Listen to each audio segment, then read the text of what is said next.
Now, in this week's discussion starter video, I want to talk about what was one of the most controversial topics in Star Wars long before The Last Jedi ever came along and claimed the title of the most controversial topic ever. And that would be Jar Jar Binks. And I know what you might be thinking right now. Really, Thor? You want us all to talk about Jar Jar? Of all things in the Star Wars galaxy, why him?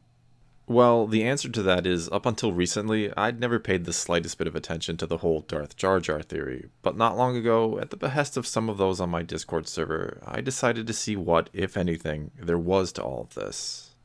And if you have no idea what I'm talking about right now, I'd recommend doing a search for Darth Jar Jar, and you'll likely find everything you need to know about this theory and more, because I really don't plan on going into the nitty-gritty details here.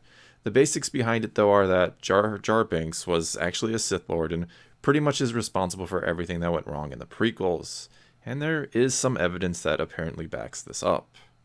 However, the only thing I took away from all the evidence that I saw is that, yes, Jar Jar was meant to have a much greater role in the prequels than he ultimately ended up with, but it had nothing to do with him being a Sith Lord, but rather with the Force being with him in a new and unique way. And before you get mad at me for making either one of those statements, I remind you that this is my opinion and you're welcome to, and even encouraged, considering this is one of my discussion starter videos, to take to the comments below and give your thoughts on the topic as well.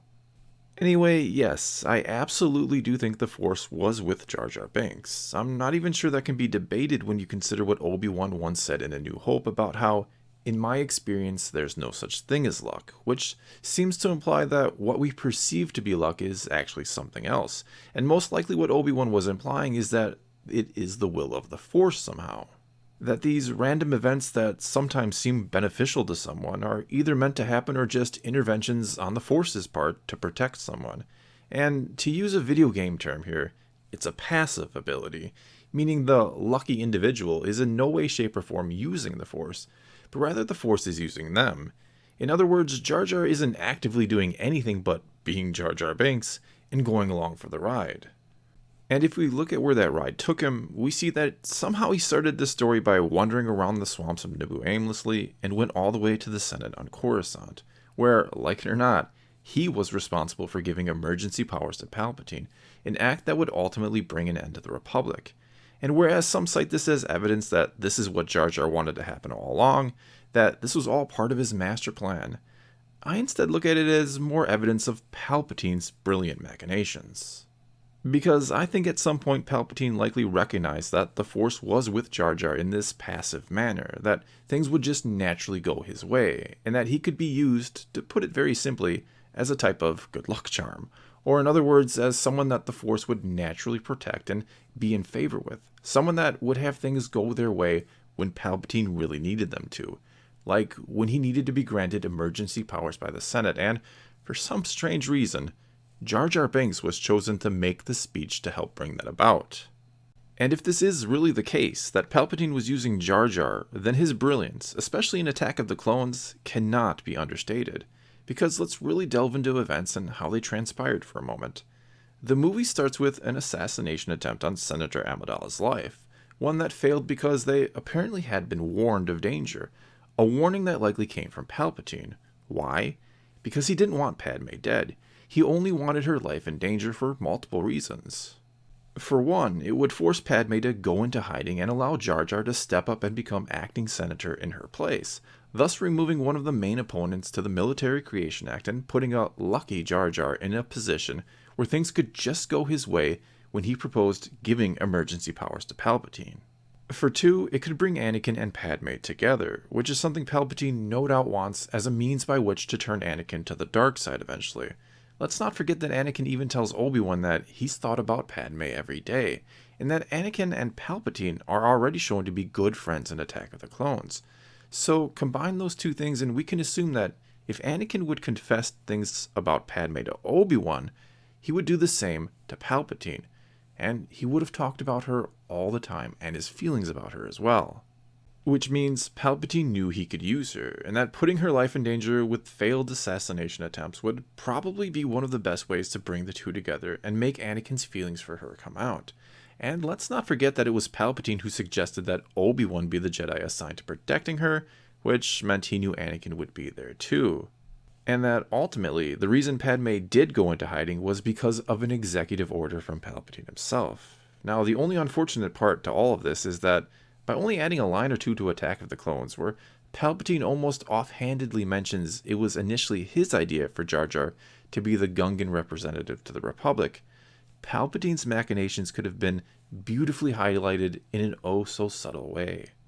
Furthermore, I think Qui-Gon Jinn recognized this passive ability of Jar Jar's as well. I mean, not only did he save his life, but then he mind-tricked Boss Nass, leader of the Gungans, into believing he had a life debt with him.